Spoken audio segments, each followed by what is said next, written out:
ثم جعلناك على شريعة من الأمر فاتبعها ولا تتبع أهواء الذين لا يعلمون إنهم لن يغنوا عنك من الله شيئا وإن الظالمين بعضهم أولياء بعض والله ولي المتقين.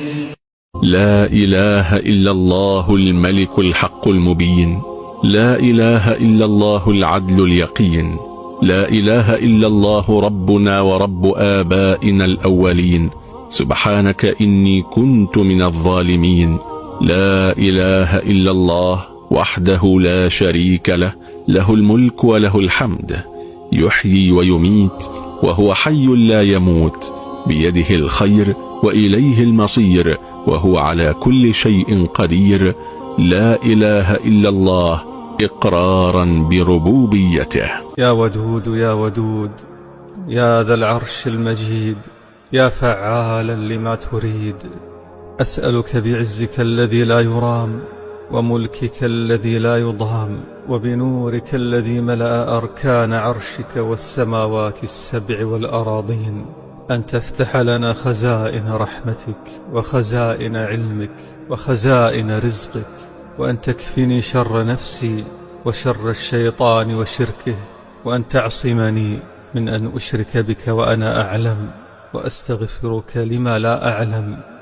يا مغيث أغثني، يا مغيث أغثني. اللهم اغفر لآبائنا وأمهاتنا، اللهم ارحمهم كما ربونا صغارا، اللهم جازهم عنا خير ما جازيت والدا عن ولده. اللهم من كان منهم مريضا فأرنا فيه عجائب لطفك وعافيتك، ومن كان قد مات اللهم يا رب أنزل على قبره فسحة ونورا وسعة وسرورا، أمنه في لحده وجازه بالحسنات إحسانا وبالسيئات عفوا وغفرانا، واجمعنا بهم في جنات النعيم يا رب العالمين. لا إله إلا الله وحده، لا إله إلا الله ولا شريك له، لا إله إلا الله له الملك وله الحمد، لا إله إلا الله ولا حول ولا قوة إلا بالله. لا إله إلا الله ما قالها عبد إلا أحبه الله، لا إله إلا الله ما قالها عبد إلا نجاه الله، لا إله إلا أنت سبحانك إني كنت من الظالمين، فاستجبنا له ونجيناه من الغم، وكذلك ننجي المؤمنين. من كان يشتكي هما ودينا وغما وأمرا مستقبلا ووظيفة وزواج وبيت، قل لا إله إلا الله يستجاب لك الدعاء. ሴት ልጅ በኃይለኝነት አትገዛም። ሴት ልጅ በፍቅር ነው የምትገዛው። ፍቅር በሰጠናቸው ቁጥር ሴቶች የበለጠ ለኛ ይቀርባሉ። ኃይለኛ በሆንባቸው ቁጥር ከኛ ይርቃሉ። ይህ ተፈጥሯዊ ነው። ሴቶች ብቻ ስለሆኑ ሳይሆን ማንኛውም ሰው ነብዩ ሰለላሁ ዐለይሂ ወሰለም አላህ ሱብሓነሁ ወተዓላ አንተ ኃይለኛ ደረቅ ብትሆን ኖሮ ከዙሪያ ብትን ይሉ ነበር፣ ሰሃቦች አይቀርቡም ነበር። እኛ ደግሞ ትንሽ ኃይለኝነት ይበቃናል ሰዎችን ከኛ ለማራቅ። ነገር ግን ዝቅ ማለት በፍቅር መቅረብ ትዳራችንንም ያሳምራል፣ ማንኛውንም አይነት ሪሌሽናችንንም የተዋበ ያደርጋል ማለት ነው።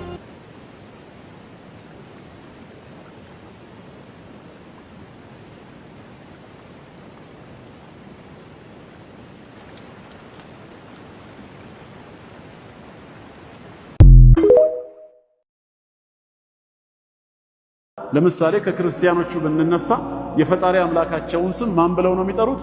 እግዚአብሔር። በዚህ ስም ግን የሚግባቡት ከማን ጋር ነው? ከመሰል እምነት ተከታዮቻቸው ጋር። ይሄንን ቋንቋ ወይም አማርኛ የማይችሉ ሌላ ቋንቋ የሚጠቀሙ ወይ ሌላ ሀገር ላይ ቢሄዱ የሀገሩን ስም ነው የሚጠቀሙት። እዛ ያለው ክርስቲያን የሚጠቀመው ሊግባቡበት አይችሉ። አላህ የሚለው ስም ግን ዓለም ላይ ያለው ሙስሊም ሁሉ በጋራ የሚያመልከውን አምላክ የሚጠራበት የተጸውዖ ስሙ ነው። ሊተረጎምም አይገባም። ያ ማለት ትርጉም የለውም ማለት አይደለም። ተተርጉሞ ትርጉሙ በስሙ ቦታ ላይ ስምን ወክሎ ሊቀመጥ አይችልም። ለምን? ፕሮፐር ኔም ነው። ፕሮፐር ናውን እንዴት ነው የሚተረጎመው? ለምሳሌ አንድ አልማዝ የምትባል ሴት ዲቪ ደርሷት አሜሪካ ብትገባ እዛ ፓስፖርት ቢሰጣት ስሟ አልማዝ ነው ወይስ ዳይመንድ ነው? ዳይመንድ ይሆናል። ወይንም ደግሞ ትዕግስት የምትባለው አረብ ሀገር ለሥራ ገብታ እዛ ብትቀጠር ስሟ ሰብር ተብሎ አይጠራም። ትዕግስት ትዕግስት ነው፣ አልማዝ አልማዝ ነው፣ አላህም አላህ ነው። ማዕናው ምንድነው? ሌላ ጥያቄ ነው።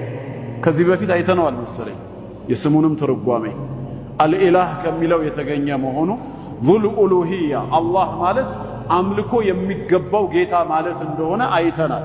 ስሙም ሙዕጂዛ ነው። ከስሙ ተአምራት መካከል አላህ የሚለውን ጻፉት የምትፈልጉት ግድግዳ ቤታችሁ ላይ ፊደሉን ቀርጣችሁ በጣላችሁት ቁጥር የተቀረው አሁንም አላህነቱን እየጠቆመ እስከ መጨረሻው አብሮ ይሄዳል። ምክንያቱም አላህ የሚለው የአራት ፊደል ውጤት ነው። አሊፍ ሁለት ላምና ሃ ሰድርያዋ አላሁ የሚለው ይሄንን ከጻፋችሁ በኋላ የመጀመሪያውን አሊፍ ቆርጣችሁ ብታስወግዱት የቀረው ማን ነው? ሊላሂ ወሊላሂ ሙልኩ ሰማዋት ወልአርድ ወሊላሂ ማ ፊ ሰማዋት ወማ ፊል አርድ እያለ በቁርአን ላይ በብዙ ስፍራ እሱን ይጠራዋል። የመጀመሪያውን አሊፍና ላምን ሁለቱን ደግሞ ስትቆርጡት ምን ይቀራል? የቀረው ለሁ የሚል ይቀራል። ወለሁ መን ፊ ሰማዋት ወልአርድ ወለሁ ማ ሰከነ ፊል ሌይሊ ወነሃር እያለ በብዙ የቁርአን አንቀጽ እሱነቱን ሲጠራ እናየዋለን። የመጀመሪያዎቹን ሶስቱን ደግሞ ስንቆርጣቸው አሊፍና ሁለቱ ላም ሲጠፉ ማን ይቀራል? ሃ ሁ ይሆናል። አልዋው ዒወዳን ይضም እንደሚባለው ወዒንደሁ መፋቲሑል ገይቢ ላ ያዕለሙሃ ኢላ ሁ። በዚህ አይነት የተጠቀሱ ብዙ የቁርአን ጥቅሶች አሉ። እንደው ከዳር የሚለውን ደግሞ ትተን ከመሃል ብቻ እንቁረጥ እንልና አራቱን አስቀምጠን ከመሃል አንዱን ላም ስናወጣው ኢላህ የሚል ይቀራል። ወኢላሁኩም ኢላሁ ዋሂድ አላህነቱን ከመጠቆም ያልተወገደ ማለት ነው። እሱ ብቻ የሚጠራበት የተጸውዖ ስሙ ነው። ስለዚህ ማመልከው አምላክ ሁወላህ እርሱ አላህ ነው። አሐድ አንድና ብቸኛ ሁለትዮሽ የሌለበት የማይከፋፈል አጋር የሌለው አሐድ አንድና ብቸኛ ነው። አላሁ ይሄ አላህ አሰመድ የፍጡራን ሁሉ መጠጊያ ነው። ፍጡራን በተቸገሩ ሰዓት ብቸኛ ደራሻቸው እርሱ ነው። ያ አዩሃ ናሱ አንቱሙል ፉቀራኡ ኢለላህ ወላሁ ሁወል ገኒዩል ሐሚድ እንዳለው ሁላችንም ወደ እሱ ምንድነን? ከጃዮች ፈላጊዎች ነን። አላህ ግን ከኛ የተብቃቃ ምስጉን ጌታ ነው። አሰመድ ለፍጡራን ሁሉ ብቸኛ ደራሽ ማለት ነው፣ መጠጊያ ነው። አላህ ለም የሊድ አልወለደም፣ ወለም ዩለድ አልተወለደም። እዚህ ጋም ተጠንቀቁ። ብዙ ጊዜ ምን እንላለን? ለም የሊድ ወለም ዩለድ አይወልድም አይወለድምም እንላለን። በሐሳብ ደረጃ ትክክል ነው፣ በትርጉም ደረጃ ግን ስህተት ነው። አይወልድም አይወለድም ሳይሆን አልወለደም አልተወለደም ነው ትክክለኛ ፍቺው። የሊድ ማለት በአረብኛ ቋንቋ ይወልዳል ማለት ነው። የይወልዳል ተቃራኒው ማን ነው? አይወልድም ነበር ተቃራኒው። ላ የሊድ አላለም፣ ለም የሊድ ነው ያለው። ለም የሚለው ሐርፍ ነፍይ ሙዳሪዕ ወይም ፊውቸር በሆነ ቴንስ ላይ ሲገባ ማዕናውን ፓስት ያደርገዋል፣ ወደ ማዲ ይቀይረዋል። ስለዚህ ለም የሊድ አይወልድም ሳይሆን አሁን አልወለደም ፊማ መዳ አዘ ፓስት ቴንስ። ወለም ዩለድ ራሱ አልተወለደም። አልወለደም ከተባለ ልጆች የሉትም ማለት ነው። አልተወለደም ከተባለ ደግሞ ምን የለውም? ወላጆች የሉትም ነው። ወደፊት እስታራ ይወልዳል የሚለውን አያሲዘንም ወይ እንዳይባል ወለም የኩን ለሁ ኩፉወን አሐድ ለእርሱ የሚሆን አንድም ብጤ የለውም ማለት ነው።